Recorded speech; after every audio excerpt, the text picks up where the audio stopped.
Hello, everybody. Freedom here, and I wanted to talk about this game I've been playing for a while. It's called Villagers and Heroes. It's not a bad game. For a mobile MMO, it is a fantastic game. For a PC game, it's an okay game. I wouldn't say not try it. It's free. It's a very small game. It took me like 2 minutes to download, and overall, it's pretty fun. And I just kind of want to give a brief review slash impressions of the game and kind of give you an understanding if this is something you would want to try. So, if you were to go on like Steam charts, you would see there's between 50 and 100 people online playing, and it averages that number. Not very impressive for an MMO. Quick disclaimer, that is beyond not accurate. It is a mobile MMO for sure, so there's a lot of players on mobile, but people who do play on mobile and people who do play on PC are often going to use the actual launcher, and that is because the Steam version does not support cross save. I don't know why. It's fully cross play. You can play with people on mobile and PC, but your account will not save. I don't get it. I don't know why. But yeah, if you want to play on both platforms, you got to download it off of their website. I digress. So let's go to the character creation. So, general, you got male, female, height, skin color. You can get really weird with the skin color, like really, really weird. Origin, this it's more about lore, but you get some starting stuff, like a better sickle, a better fishing pole. It depends on like what you want to main. And typically I would say like, hey, if you're gonna be a warrior, you're gonna be using swords and shields and stuff, then you'd probably want some blacksmithing. Which would be here. You get a smithing hammer. You can change the face, you can change the eyes, you can change hairstyle and color. And then, so here I go. I got Mr. Smurf here. Let's check out the classes. So the classing system, it gets actually quite interesting, and we'll go over that here when I get into the actual game. But you've got warrior, wizard, hunter, priest, and shaman. Now, these break down even further. So you can, there's typically 3 different skill lines that you can spec into when playing this game. But you can start off as the Lightning Warrior or the Fury Warrior, and it'll tell you this is kind of, main role is to be a tank and then a damage dealer, and this is just a damage dealer. If you go to class, you get your wizards, fire and ice, hunter, you get marksman and nature hunter.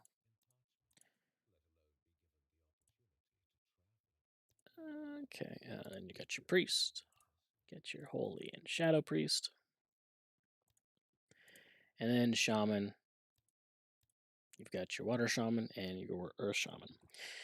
So right there, if you want to be specific, there's 8 classes. Because they play very, very, very differently. The water shaman is mainly a healer, and the earth shaman is mainly a tank. If you kind of want to get into like some of the DPS more focused classes, like a hunter, marksman is. It seems to be just some CC, but a lot of like initial damage strikes, while nature seems to be a lot of dots. And then with I suck at the menus. The wizard, you can access fire and ice. Ice is like a lot of CC orientation, and fire is mainly just DPS. And they're both good at DPS, but that's just their specialty. And of course, you put your name. Village, you can kind of pick like what skills you want to start off with.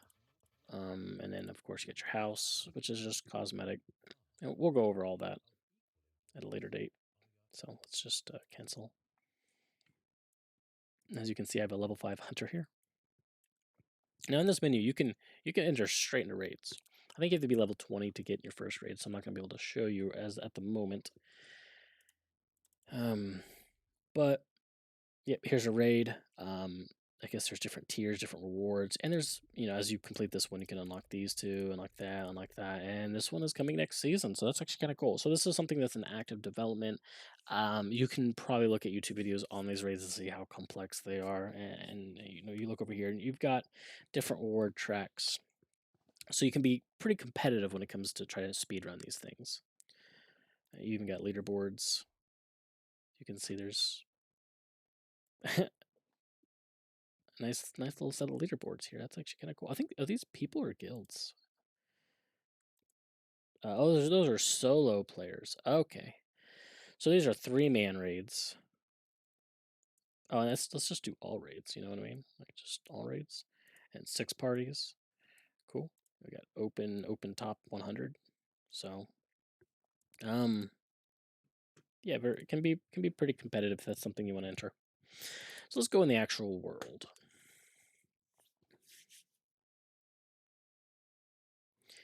So as you can see, graphically, it's very classical.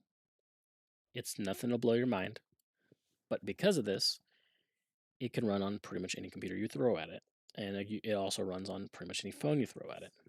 So we can look at the menu here. So for graphics, you can get pretty extensive. There's quite a bit of options here.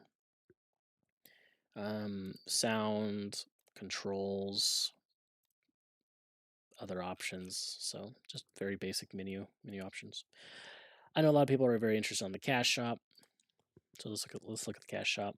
You've got your typical character slots, weapon skins, and yes, these are just weapon skins. There's no stats on these.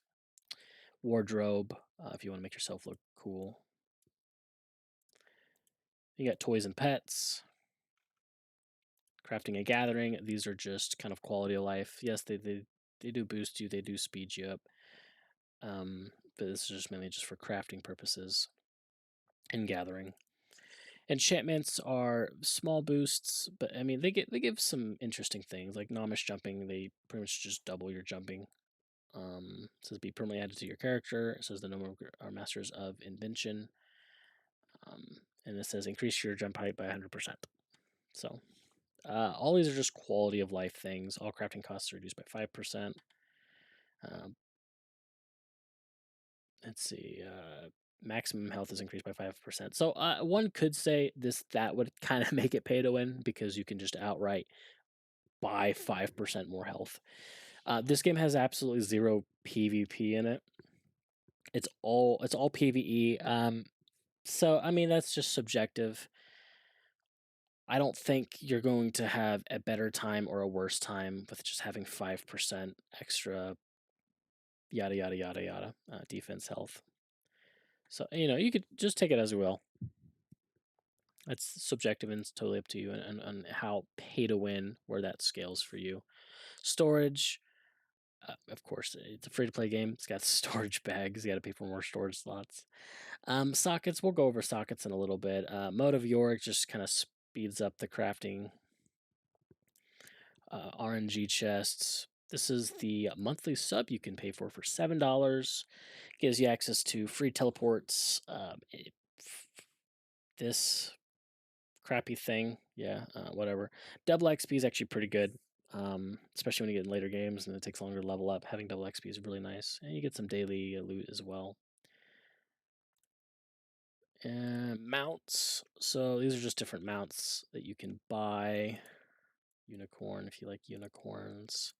A rhino, spectral wolf. That's actually kind of cool.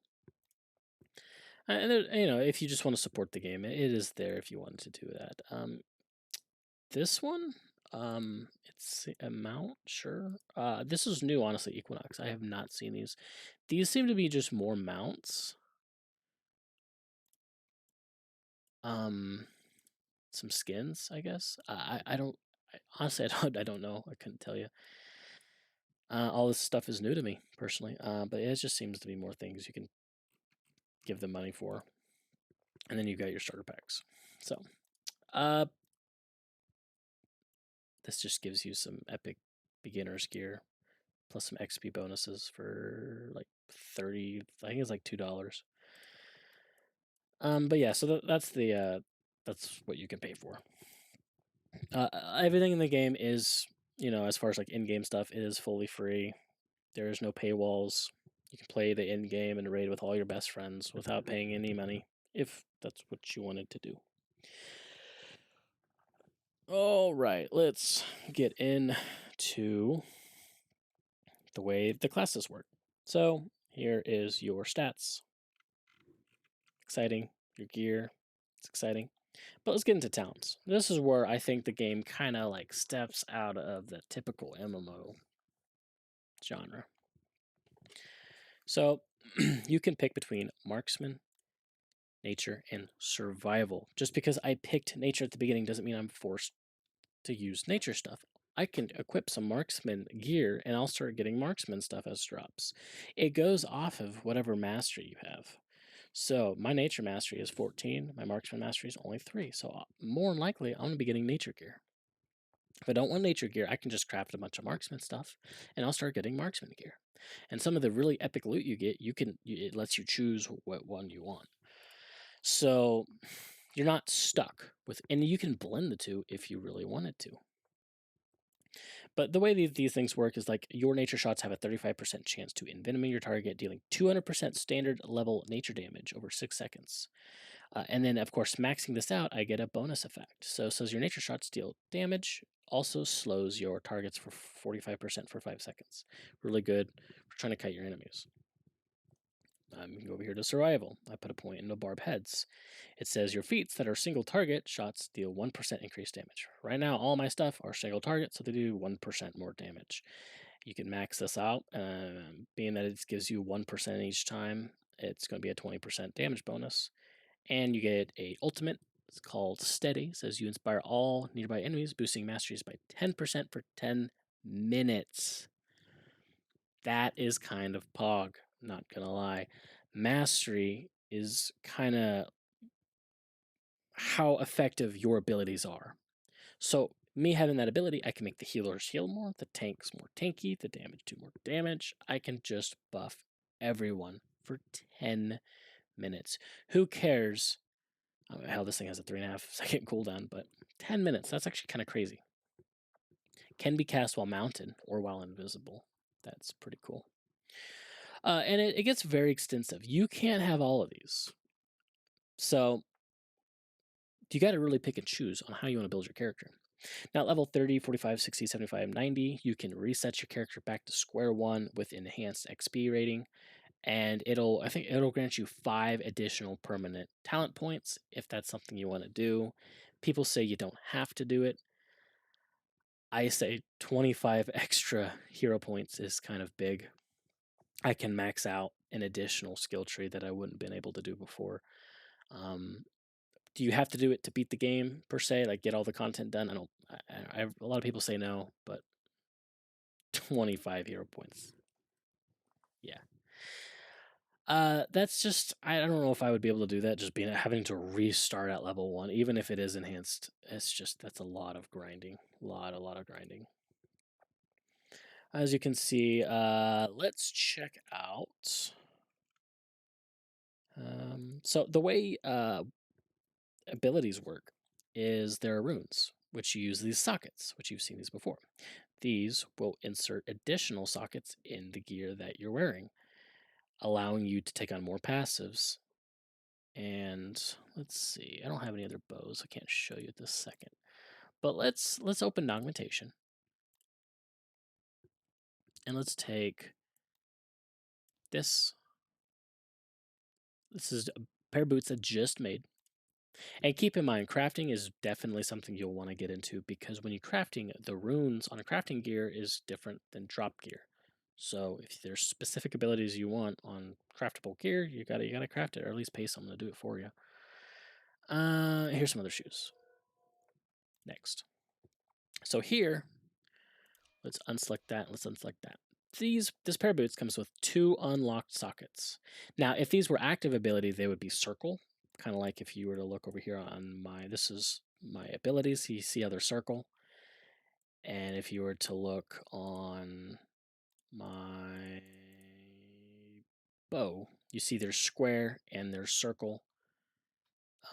So the It's the same concept though. It is exactly the same concept.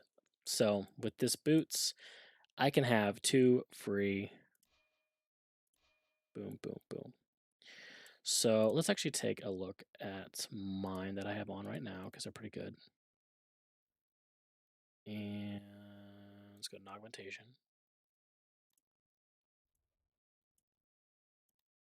Drop. And let's take the one I just crafted.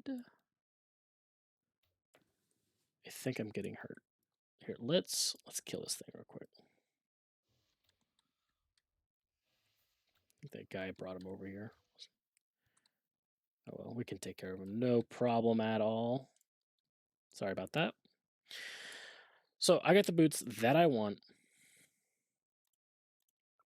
So tap to deselect item, tap to deselect item. Okay, so I want both sets. The boots I have on only has this ability here. It says crippling shots deal 2% more damage. I believe that is a marksman. I'm not entirely sure. But naturalism gives me increased spell power and vigor.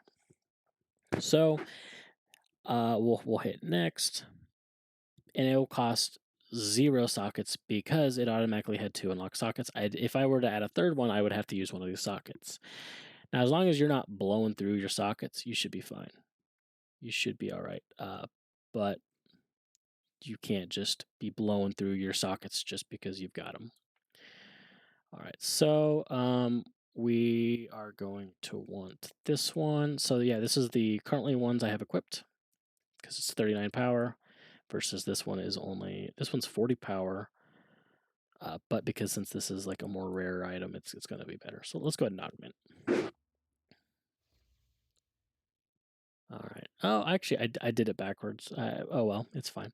But yes, you want to be careful about that stuff. I'm still learning.